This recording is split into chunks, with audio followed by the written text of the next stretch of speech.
प्यारे दोस्तों, आज हम आपको एक 12 साल की बच्ची की दर्दनाक कहानी सुनाने वाले हैं जो 12 साल की छोटी सी उम्र में मां बन गई। ये वाकया सुनकर आपकी आंखों में आंसू आ जाएंगे।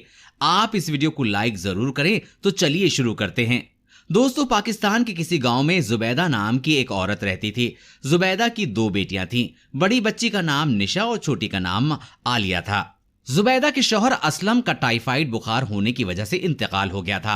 शौहर की मौत के बाद वो अपने मायके चली गई, लेकिन जुबैदा के माँ बाप भी आखिर कितने दिन तक अपनी बेटी जुबैदा और उसकी बेटियों का बोझ उठाते। तो उन्होंने जुबैदा से बात की कि बेटी जुबैदा, हम तुम्हारी दूसरी शादी कर देते हैं। अल्लाह जाने हमारी कितनी जिंदगी है, हमारे बाद तुम किसके दर पर जाओगी। जुबैदा ने दूसरी शादी से इनकार कर दिया और अपनी बच्चियों को लेकर अपने शौहर के घर आ गई। जुबैदा आखिर अपने शौहर की संभाली हुई कमाई कितने दिन खाती। जुबैदा ने हार मान ली और दूसरी शादी कर ली। जुबैदा के दूसरे शौहर का नाम अकरम था। अकरम जुबैदा की बेटियों को अपनी बेटियां समझता था। वो उनसे बहुत प्यार करता था। अकरम की बैग की फैक्ट्री थी। जुबैदा अकरम की शादी को जब 1 साल हो गए तो जुबैदा ने एक बेटे को जन्म दिया। अकरम बहुत खुश था कि अल्लाह ने मुझे बेटा अता किया। अकरम का ध्यान जुबैदा की बेटियों से कम होता जा रहा था और उसका रुझान अपने बेटे की तरफ हो गया था। और अगर उसका बेटा जरा सा भी रोता तो वो जुबैदा को डांटता कि ये क्यों रो रहा है। इसलिए जुबैदा का तकरीबन सारा ध्यान अपने बेटे की तरफ रहता। निशा या आलिया जब भी अपनी अम्मी को कोई काम के लिए कहती तो जुबैदा निशा से कहती कि बेटी, तुम अब बड़ी हो रही हो, अपना काम खुद किया करो, साथ में छोटी बहन आलिया को भी देख लिया करो। निशा अपने ज्यादातर काम खुद करना शुरू हो गई थी और आलिया को भी कपड़े पहना देती और उसकी चोटियां भी बना देती थी। निशा की उम्र तकरीबन 12 साल की हो गई थी और निशा जिस बाजी के पास ट्यूशन पढ़ती थी उसकी शादी हो गई थी। निशा स्कूल नहीं जाती थी क्योंकि जुबैदा जिस गांव में रहती थी वहां पर कोई स्कूल न था। इस बार निशा का अब्बू अकरम चाहता था कि निशा 8वीं की पेपर दे और मैं उसको गवर्नमेंट स्कूल में दाखिला करवा दूं। जब निशा की ट्यूशन वाली बाजी की शादी हो गई तो जुबैदा ने अकरम से निशा की बात की कि शहर की ट्यूशन का क्या करना है। तो अकरम जुबैदा से कहने लगा कि तुम फिक्र ना करो, मेरे भाई का बेटा शहर में MA इंग्लिश करके आया है और उसने ट्यूशन सेंटर खोला है। मैं उससे बात करूंगा, लेकिन निशा को उधर ही रहना पड़ेगा। जुबैदा अपनी बेटी की पढ़ाई के लिए मान गई। हाँ ठीक है, 1 महीने की तो बात है। तो अकरम निशा को अपने भाई के घर छोड़ आया। अपने भतीजे से बोला, यार समीर, ये मेरी बेटी निशा है, इसकी 8वीं के पेपर होने वाले हैं, इसको तैयारी करवा दो, जब तक पेपर नहीं हो जाते ये यहीं रहेगी। तो समीर ने कहा, चाचा जान आप फिक्र ना करें, इंशाल्लाह निशा पास हो जाएगी। निशा अब समीर के घर में रहने लगी थी। जब सारे बच्चे अपने अपने घरों में चले गए तो निशा उदास हो जाती। वो रोज अपनी अम्मी से फोन कर बात करती और अम्मी को कहती कि अम्मी, मेरा यहाँ दिल नहीं लगता, मुझे घर ले जाइए। उसकी अम्मी कहती, बेटा कुछ दिन की तो बात है, फिर तुमने घर ही में तो आना है। निशा को समीर के घर में रहने का ये फायदा था कि वो जब भी चाहती तो अपनी पढ़ाई के लिहाज से कुछ भी समीर से पूछ सकती थी। एक दिन रात के 11 बजे का वक्त था कि निशा को एक सवाल की समझ नहीं आ रही थी। तो वो समीर के कमरे में चली गई और बोली, भाई समीर, ये सवाल मुझे समझा दीजिए। वो समीर बोला, अच्छा ठीक है निशा। समीर के पास जाकर बैठ गई। समीर निशा से तकरीबन 12 साल बड़ा था। जब निशा समीर के पास आकर बैठी तो समीर ने निशा के साथ छेड़खानी शुरू कर दी और निशा उठकर अपने कमरे में चली गई। अगले दिन निशा ने अपनी अम्मी को फोन किया, अम्मी मैं आपके पास आना चाहती हूँ, मैं आपके बगैर उदास हो गई हूँ। जुबैदा बोली, अच्छा मैं तुम्हारे अब्बू से बात करती हूँ। अगले दिन फिर निशा बच्चों के होते हुए समीर के पास गई तो समीर ने फिर उसका हाथ अपने हाथ से पकड़ लिया, उसके बालों को संभालने लगा। निशा एकदम से पीछे हट गई। आज रात फिर निशा ने अपनी अम्मी को कहा, अम्मी अब्बू को बोलो मुझे यहाँ से ले जाएं, मेरा यहाँ दिल नहीं लग रहा है। निशा जब भी अपनी अम्मी को फोन करती तो अपनी अम्मी से खुलकर बात न कर पाती क्योंकि समीर उसके पास ही खड़ा होता। जुबैदा ने फिर अकरम को कहा कि निशा को ले आओ, वो उदास हो गई है। अकरम ने कहा कि आज फैक्ट्री से वापसी पर ले जाऊंगा। रात के वक्त निशा का अब्बू अकरम अभी सोच ही रहा था कि निशा को घर लेकर आना है, लेकिन अचानक से इमरजेंसी में 1000 बैग का ऑर्डर आ गया। तो अकरम के मुलाजिम घर जा चुके थे। वहां बस 2 मुलाजिम मौजूद थे जो फैक्ट्री में ही रहते थे। 1000 बैग का ऑर्डर अकरम ने अपने मुलाजिमों के साथ मिलकर तैयार कराया। जुबैदा ने अकरम को बहुत फोन किया, लेकिन फैक्ट्री में मशीनें चलने की वजह से अकरम को पता न चल सका। इधर समीर के घर वाले किसी शादी में चले गए थे। आज घर में समीर और निशा अकेले थे। समीर निशा के कमरे में आया और कहने लगा कि निशा, आज तुम्हें कुछ पढ़ना नहीं था। और निशा ने अपनी आंखें नीचे ही रखी।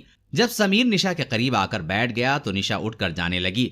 तो समीर ने एकदम से उसको बेड पर धक्का दिया और उसको अपनी हवस का निशाना बनाया। अगले दिन निशा का अब्बू अकरम उसको लेने आ गया और बोला, मुझे तो लगता है कि तुम्हें पढ़ने में कोई दिलचस्पी नहीं है, जो रोज अपनी अम्मी को फोन करके कहती हो कि मुझे ले जाओ, मुझे ले जाओ। तो अकरम की इस बात पर समीर भी बोलने लगा, हाँ चाचा जान, आप सच कहते हो, इसे पढ़ाई में कोई दिलचस्पी नहीं है। जिस दिन से आई है बस यही रट लगाई है कि मुझे घर जाना है, मुझे घर जाना है। तो अकरम बोला, बेटा समीर, मैं ही पागल था, इसके शौक पूरे करने वाला था। भला आज तक कोई सौतेली औलाद भी किसी की अपनी बनी है? आज इस लड़की ने बता दिया कि मैं इसका सौतेला बाप हूं। ये कहकर अकरम निशा को घर ले आया। निशा जब घर आई तो अपनी अम्मी के गले लगकर बहुत रोई और अपनी अम्मी को समीर के बारे में सब कुछ बता दिया कि अम्मी, पहले तो वो मुझे 4 से 5 दिन छेड़ता रहा और जिस दिन घर में कोई नहीं था उसने मेरे साथ ज्यादती की। मैंने उसे बहुत रोका लेकिन वो बाज नहीं आया।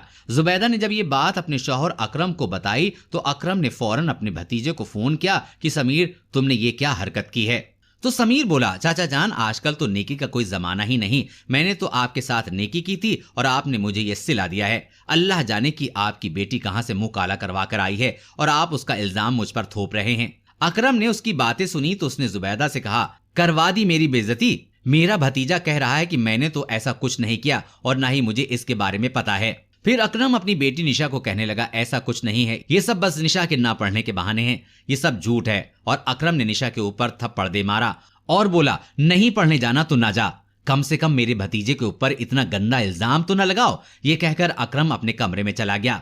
निशा अभी 12 साल की बच्ची थी। उसके साथ जो सुलूक समीर ने किया उसने साफ साफ अपनी अम्मी को बता दिया। वक्त गुजरता गया, तकरीबन 5 माह गुजर गए। निशा के जिस्म में काफी फर्क आ गया था। एक दिन निशा की अम्मी ने उसकी हालत खराब देखी तो वो उसे लेकर अस्पताल चली गईं। वहां जाकर निशा और उसकी मां को पता लगा कि निशा मां बनने वाली है। तो निशा की मां परेशान हो गई और निशा को अपने सीने से लगाकर रोने लगी। जुबैदा को समीर पर गुस्सा आ रहा था। वो सोच रही थी कि मैं वकास को नहीं छोड़ूंगी। तो फिर जुबैदा ने डॉक्टर से कहा कि क्या हम ये बच्चा जाया करवा सकते हैं? तो डॉक्टर ने कहा कि नहीं, माँ की उम्र बहुत कम है, अगर हम ऐसा करेंगे तो माँ और बच्चे दोनों की जान को खतरा है। जुबैदा बहुत डर गई और घर जाकर अकरम को ये सब बताया। तो अकरम बोला, मैं दोबारा अपने भाई और भतीजे से बात नहीं करूंगा। पहले ही जब मैंने फोन किया था तो उसने मेरी बहुत बेइज्जती की थी। साथ ही अकरम ने कहा कि अब ये लड़की इस घर में नहीं रहेगी। तो जुबैदा और निशा रोने लगी और जुबैदा कहने लगी, नहीं ऐसा ना करो अकरम, तुम्हारी मेहरबानी है, मुझे मेरी बच्ची से दूर ना करो, वो इस हालत में नहीं है कि मैं उसे अकेला छोड़ सकूं। अकरम, तुम्हारी मेहरबानी होगी, ऐसा ना करो। अकरम कहने लगा, जुबैदा, अगर तुम चाहती हो कि निशा जिंदा रहे तो इसे इस घर से जाना ही होगा। मैं लोगों की बातें नहीं सुन सकता। लोग तो मुझे ही बुरा समझेंगे और कहेंगे कि सौतेला बाप था, दिखा दी अपनी औकात। हम सबके लिए बेहतर यही है कि निशा इस घर से चली जाए और इसमें निशा की भी भलाई है। फिर अकरम निशा को अपनी खाला के घर ले गया। अकरम की खाला कहने लगी, भला मैं क्यों इस बदनामी की ढेर को अपने घर रखूं? ले जाओ यहां से। अरे भाई, लोग मुझे पूछेंगे ये कौन है तो मैं क्या बताऊंगी? मेरी भी कोई इज्जत है और वैसे भी मेरा इसके साथ कोई रिश्ता नहीं है। तुम तो फिर भी इसके बाप हो। जब तुम उसे इसके बाप होकर अपने घर में नहीं रख रहे हो तो मैं क्यों रखूं? अकरम शहर में निशा को वापस ले आया और जुबैदा से बोला, इसका बच्चा जाया करवा दो। तो जुबैदा रोने लगी और अकरम से कहने लगी, मैंने आपको पहले भी बताया था, अगर ये बच्चा जाया करवाया तो शहर की जान को खतरा है।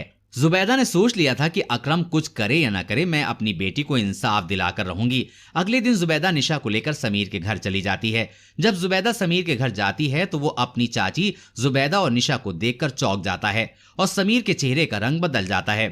जुबैदा उसके चेहरा देखकर अंदाजा लगा लेती है कि इस कमीने ने ही मेरी बेटी के साथ ज्यादती की है। समीर के माँ बाप कहते हैं, बहन बैठो। तो जुबैदा बोली, कुछ नहीं, मैं बस इधर से गुजर रही थी तो मैंने सोचा क्यों ना आपका हाल पूछती चलूं। उसके बाद जुबैदा निशा को लेकर घर आ गई। जुबैदा के जहन में कुछ चल रहा था, पता नहीं वो क्या था। जुबैदा ने अगले दिन समीर को फोन किया और कहने लगी कि मुझे तुमसे मिलना है। जब समीर अपनी चाची जुबैदा के घर आता है तो जुबैदा बड़े प्यार से समीर से बात करती है कि बेटा, ये निशा तुम्हारी अमानत है, तुम इससे शादी कर लो और इसे अपने घर ले जाओ। लेकिन समीर आगे से गुस्से में बोलता है कि चाची, आप किसी और का इल्जाम मुझ पर क्यों थोप रही हो? तो जुबैदा भी गुस्से से बोलती है, ये किसी और का इल्जाम नहीं बल्कि तुम्हारा गुनाह है और तुम्हें यह कबूल करना ही होगा। ये गुनाह तुमने किया है। बोलो, तुमने मेरी बेटी के साथ ज्यादती की है, वरना मैं सबको बता दूंगी। जुबैदा अपने मोबाइल से ये सब बातें रिकॉर्ड कर रही थी, लेकिन इस बारे में समीर को कुछ नहीं पता था। पहले तो वो माना ही नहीं, फिर अचानक गुस्से में बोला कि हाँ, मैंने तुम्हारी बेटी के साथ ज्यादती की, बोलो क्या करोगी? मैं तो लड़का हूं, मेरी तो कहीं ना कहीं शादी हो ही जाएगी, लेकिन तुम्हारी बेटी की बदनामी होगी, वो अलग, और तुम्हारी बेटी के साथ कोई शादी भी ना करेगा। जाओ बताओ, बोलो सबको कि मैंने तुम्हारी बेटी के साथ ज्यादती की है। ये कहकर समीर वापस जाने के लिए मुड़ता है। जुबैदा को समीर की बात सुनकर बहुत गुस्सा आता है और जुबैदा पीछे से उसकी गर्दन में छुरा मार देती है और समीर की मौत हो जाती है। उसके बाद जुबैदा अपनी बेटी को लेकर अपनी बहन के घर आ जाती है और अपनी बहन को अपनी बेटी की सारी दुखी कहानी सुनाती है। जुबैदा की बहन को बहुत दुख होता है और वो जुबैदा की बेटी को अपने घर रख लेती है। उसके बाद पुलिस जुबैदा को समीर के कत्ल के जुर्म में पकड़ कर ले जाती है। अकरम को जब पता चलता है तो वो जुबैदा से थाने मिलने जाता है। जब जुबैदा से मिलता है तो उसे कहता है कि जुबैदा, ये सब क्या कर दिया? तो जुबैदा ने मोबाइल में ही हुई रिकॉर्डिंग अकरम को सुनाई। तो वो बोला कि तुम मुझे बताती, मैं खुद उसे देख लेता। तो जुबैदा बोली, आपको बताया तो था, लेकिन आपने कुछ नहीं किया। मुझे अपनी बेटी की बहुत तकलीफ थी, इसलिए अपनी बेटी को इंसाफ दिलाने के लिए ये सब मैंने किया। थाने के इंस्पेक्टर ने जुबैदा की रिकॉर्डिंग सुनी तो उसे भी बहुत दुख हुआ। फांसी और उम्र कैद की जगह जुबैदा को 10 साल की कैद हो गई। इधर जुबैदा की बेटी निशा ने एक मुर्दा बच्चे को जन्म दिया। निशा की खाला जानती थी कि मेरी बहन जुबैदा बहुत तकलीफों से गुजरी है, इसलिए उसने निशा की शादी अपने बेटे के साथ कर दी और निशा आज उस घर में खुशहाल जिंदगी गुजार रही है।